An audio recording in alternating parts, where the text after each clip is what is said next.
and thank you for joining me on the show today. This is the Now Talks, a collection of inspiring personal stories and leadership lessons from some of the world's most iconic leaders. It is the weekly podcast for women in leadership, brought to you by Nations of Women. My name is Dr. Tina Alton, and I'm your host for today and the coming weeks.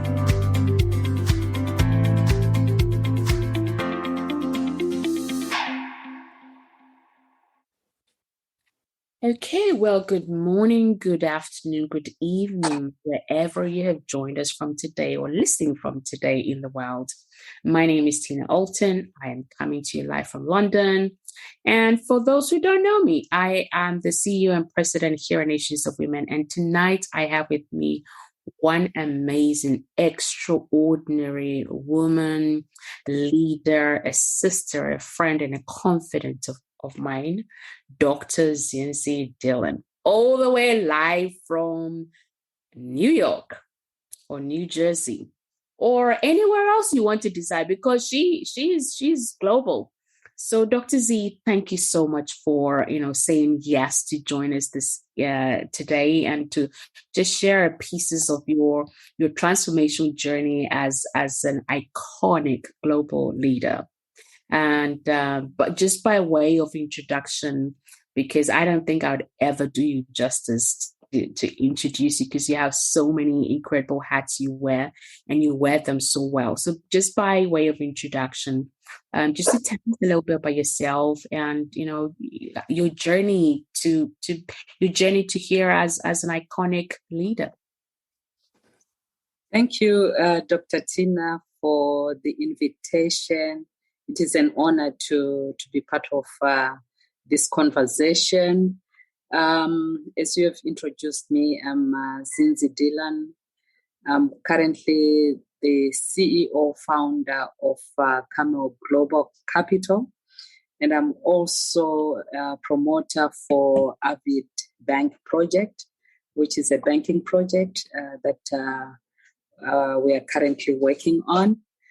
I'm the Goodwill Ambassador for the African Union Development Agency to the USA.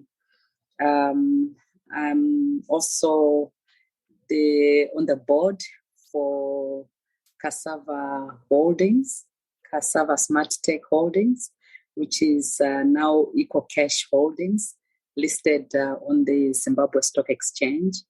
It is a fintech doing amazing work in Zimbabwe. I do chair the audit committee, and I am the deputy chairperson for the board. Wow. Now, I had many dreams when I was a little girl. One of them was I'm going to have my own bank one of these days when I grow up.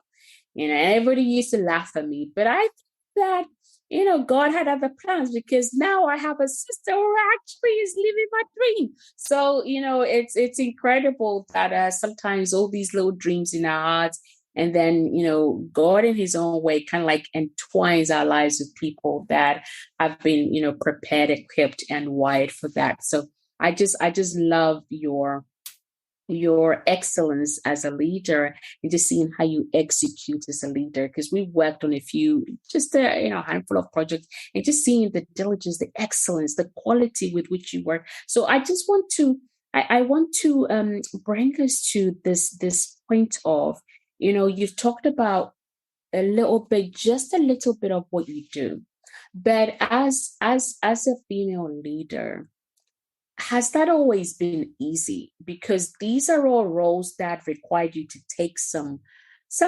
wild amount of risk, in my little, understanding of what you do. Has that always been easy?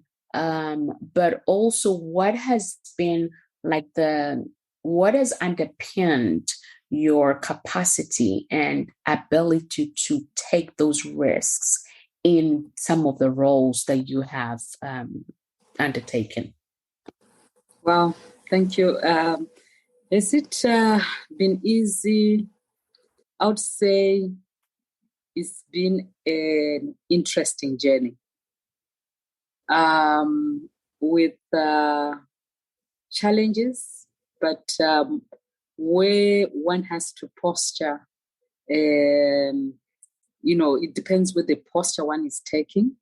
Am I posturing myself for the challenges, or I'm actually seeing the challenges as opportunities for growth, which has really been my posture. When a challenge comes through, I'm seeing it. It's not going to bury me. It's not going to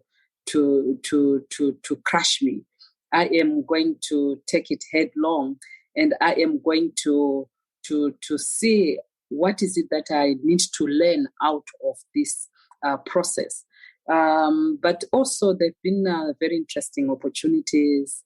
But life is very interesting. What I've learned in life. Before coming, I was in banking for over 35 years.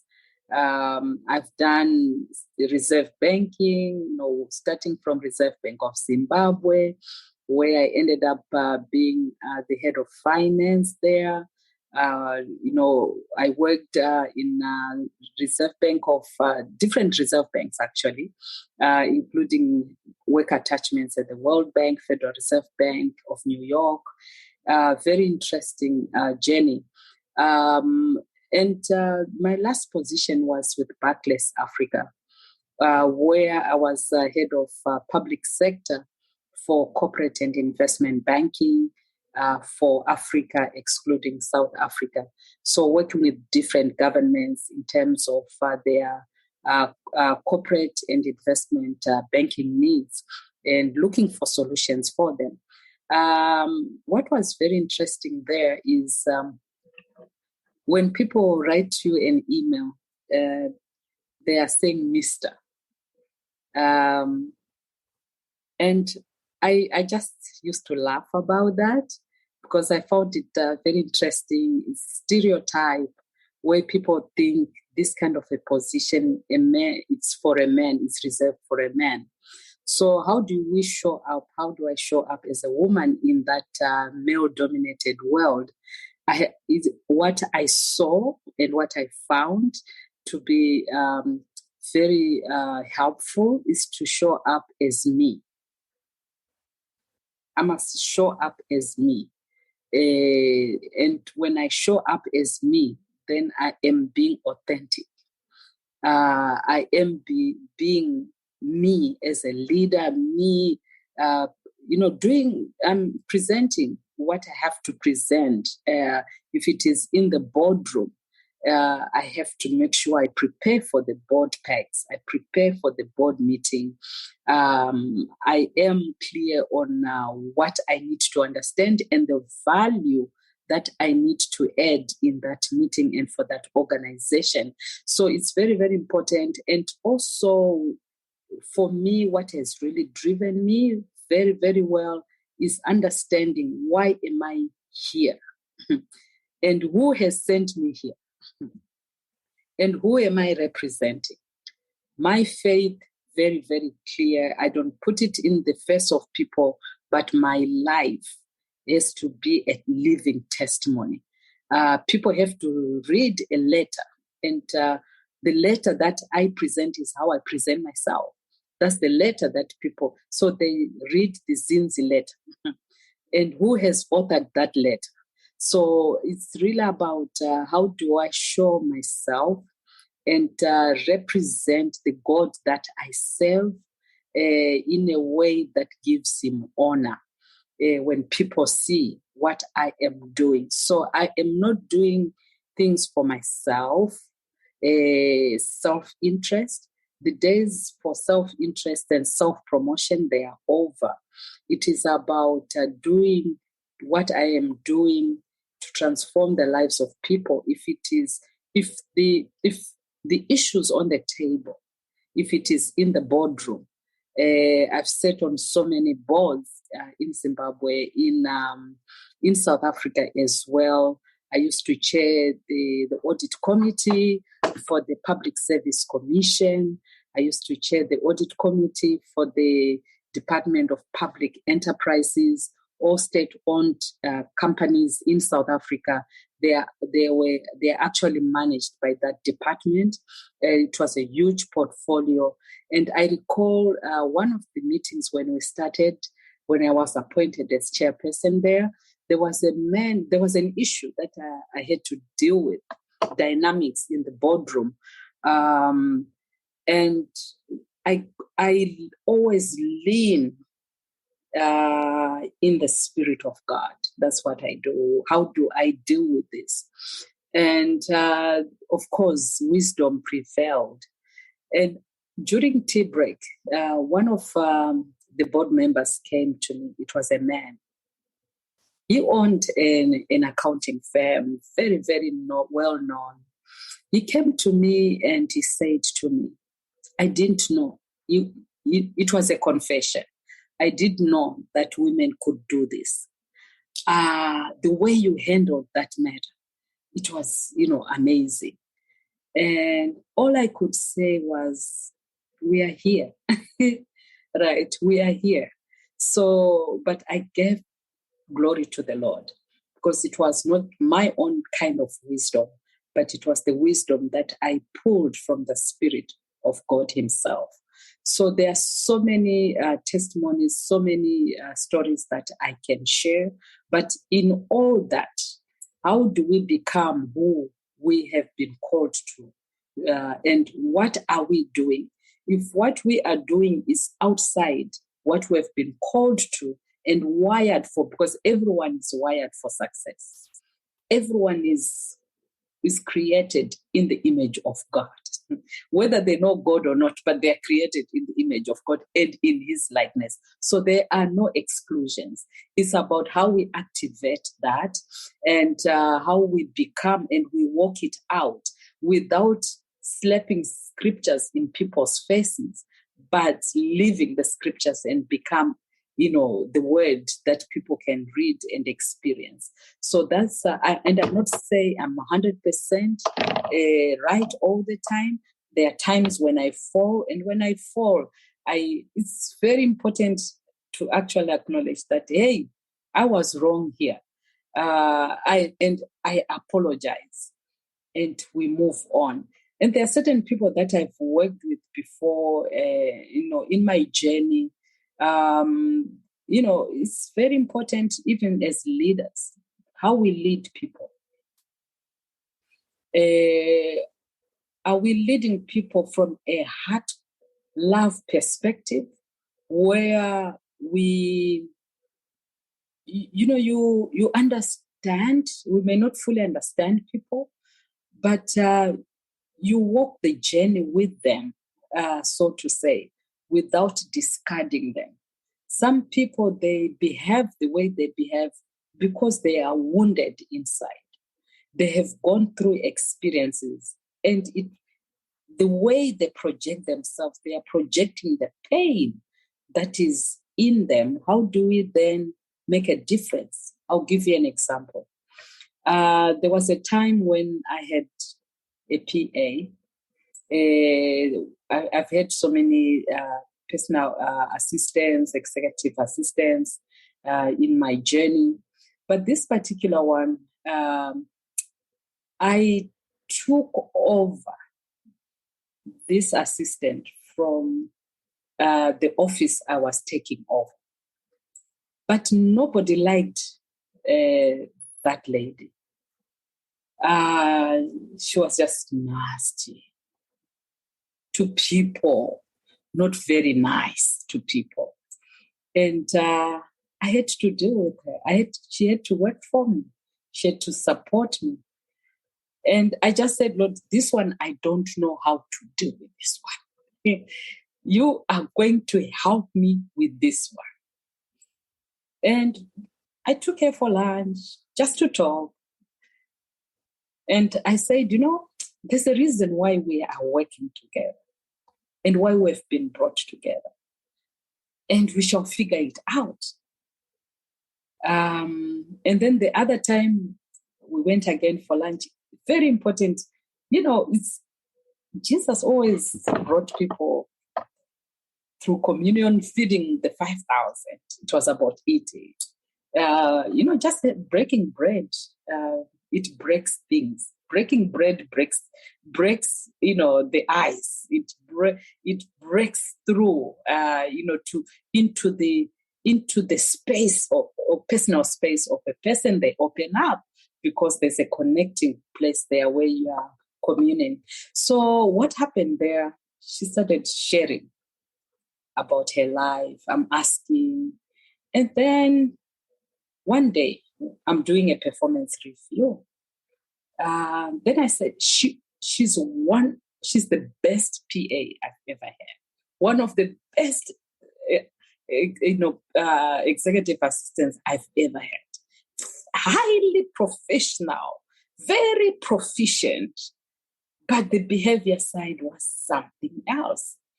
But I later on figured out that what she was going through, the way she was acting and behaving, is because of what she has gone through.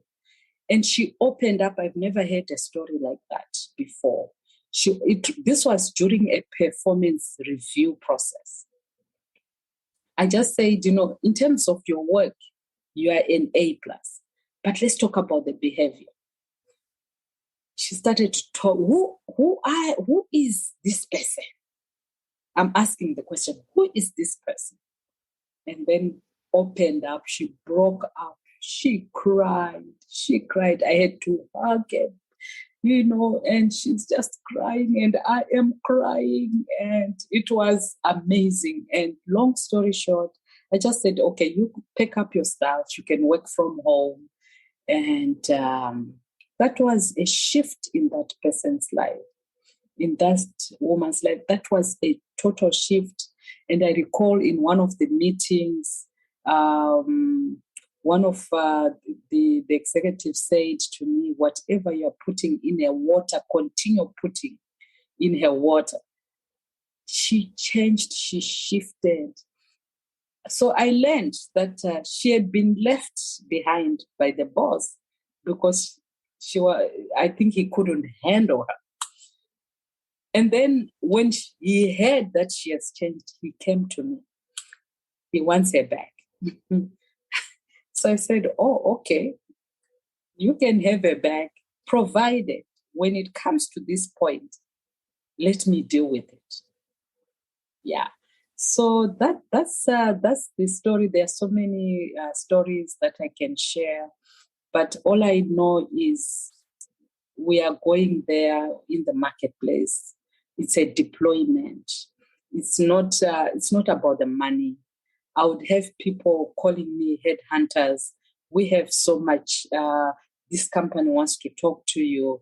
I said, I'm not in the market, but you haven't heard about the money. I said, it's not about the money. So being in the marketplace, doing whatever we are doing, if it is about money, you are captured. You are a captured person if it is about money. You are a captured leader if it is about money. It has to be about purpose. Why are you there? Why are you there? Who has sent you there? Is the job done? If this job is not yet done, regardless of how difficult that place is, regardless of how difficult your boss can be, you are there and you have to weather it. You have to work through it. And in the process, you are growing, and I am growing. I have grown through difficult situations.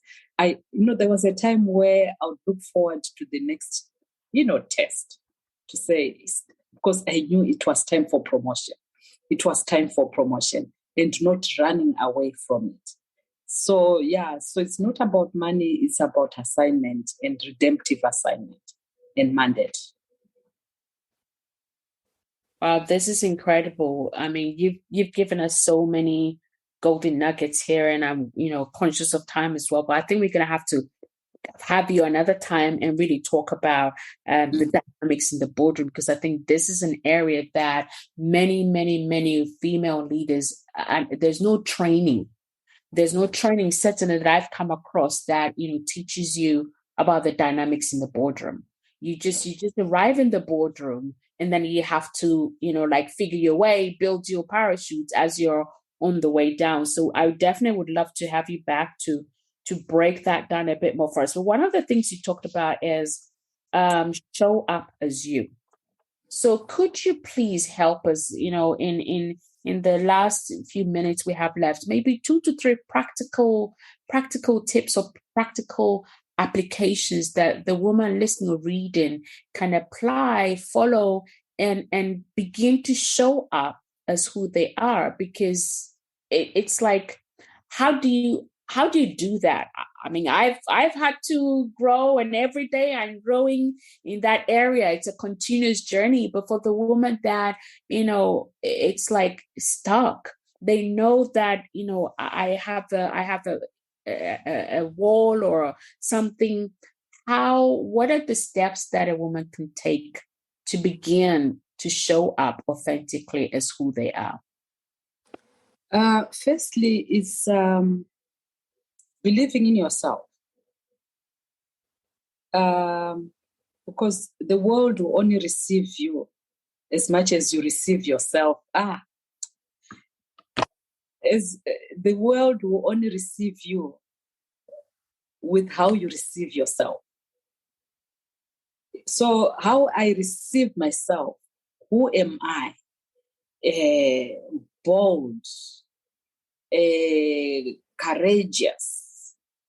I have the integrity. So it's not like I'm too formed, too fork-tongued. I speak this and I'm speaking this, and it has to be clarity. Speak with clarity. Speak with, honesty. Whatever I am saying, that's what I mean. I mean what I'm saying, and I'm saying what I mean. Right. Without, talking, in political language, so to say. And don't play their game. Be a team player.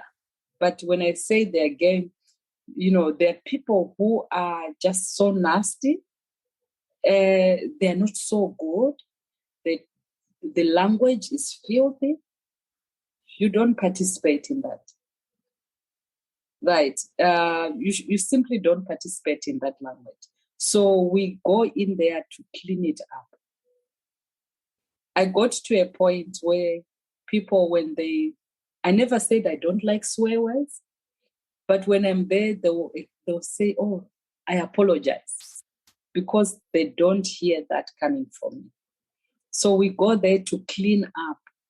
We are sent there to clean up by bringing the light, switching on the lights, right?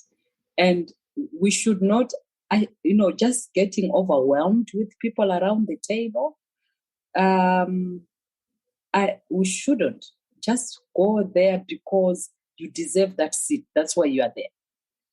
You deserve that seat, and do what that seat demands. That seat requires you to do what you have to do, and just know that you are a proxy from heaven. that has kept me grounded. Whatever opinions I have, I am there for the people. I am there to speak for people who are not around the table. I am there to represent those who are on the streets. If it is banking solutions, how does this change the lives of people? How is this going to change the lives of women and youth? That's what, and we have to know our assignment. Very, very important. Yes. That is so cool. I really love everything you've shared, particularly, I am saying what I mean, and I mean what I'm saying. I think that always, always, always is key. And I think for anyone, irrespective of faith or whatever culture, we all recognize when that is not present. And that when that's not present, it takes away integrity, it impacts your character, and impacts so many things. So when you're in the room, you must, understand why you're in the room and do what that seat requires. This is incredible. So we have like 62 seconds left before the batteries all kicks us out. If there's one thing we can learn from your life, and I've been waiting to ask you this question, if there's one I learn every time from you, if there's one thing that you would want me to learn from your life, what would that be? It's okay to say I don't know, so that we can learn. Otherwise, you are playing on the, if not, you'll be playing on the narcissistic spectrum. This is so good. So people, you have heard it from Dr. Zie herself. It's like, the challenges in life. I mean, it is that I've had an interesting journey. So even the language we use to describe maybe our circumstance, although they all matter. So I don't know what situation you're in right now, but if you're listening, begin to change your word. Begin to use your word to shift your atmosphere, to shift your situation. And she's also talked to us about, see these challenges or interesting points as opportunities for growth, so that you can grow and show up as you. That is always going to be like your key, is show up as who you are. Understand why you are in the room, in the boardroom, or in that leadership seat. Who are you representing? And are you actually, showing up as the person that you have been called and created and designed to be? Understand the dynamics of the boardroom, right? Have a heart to love people as a leader. See the potential in them beyond whatever, problems or behavior they may be exhibiting. Be able to see, be the leader that has the eyes to see beyond. And find ways to engage with the people you're leading in a way that makes them feel whole rather than discounting them. And always remember that, if you're a leader who is about the money, you are captured. If you're a leader who's not about the money, then you are a leader who is about purpose.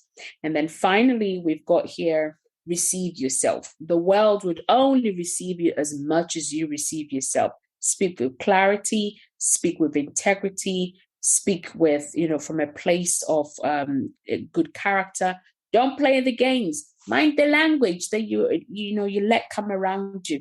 And you have been formed for purpose and for greater works. And then finally, the one thing that I've been so privileged today to learn from your life, Dr. Zie, another gold nugget is, it's okay to say, I don't know. So my dear friends, if you've ever struggled with, that, today you have the key as a leader. It's okay to say, I don't know, so that you then don't land yourself into a situation. I always think of it this way, when I don't know something and I don't say that, I am opening up myself to manipulation. Either I'm then going to be manipulated, or I'm going to have to manipulate somebody else. And that is a line that we can't cross. So if you've listened and you've taken notes, let us know how you're applying these practical ways that Dr. Zie has shared with us. Send us an email, send us a text, whatever you want to do. Let us know how you're applying this in your life. What are the results? And if you have any questions for Dr. Zie, please send it to us as well. Now at nationsofwomen.com, we will get it to Dr. Zie and we will bring her back again. But I have exhausted my time, and that is so naughty of me. I am reprimanding myself right now. But Dr. Zie, thank you again for the gifts of your time and your skills, your expertise, experience, and allowing us to receive of that from you today. Thank you for the great work you are doing. Nations of Women, amazing mandate, amazing assignment. And together we will make it happen. We will save the world, we will transform the lives of people. Absolutely. Thank you again. Thank you.